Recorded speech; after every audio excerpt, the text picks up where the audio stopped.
a la industria que nos compra la leche, a considerar la aflictiva situación que viven todos y cada uno de nuestros colegas productores de leche y creemos que considerando este hecho, el apoyo que en este minuto y hoy día nos ha dado el gobierno, creo que están dados todos los argumentos para que en un plazo muy breve se revierta la situación y aquellos que están en una situación difícil puedan hacer el esfuerzo y tratar de revertir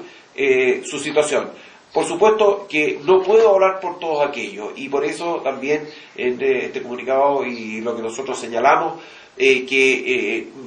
nos duele el que muchos de nuestros colegas hayan tenido que echar mano a su capital de trabajo para paliar estos difíciles meses que hemos vivido y que esperamos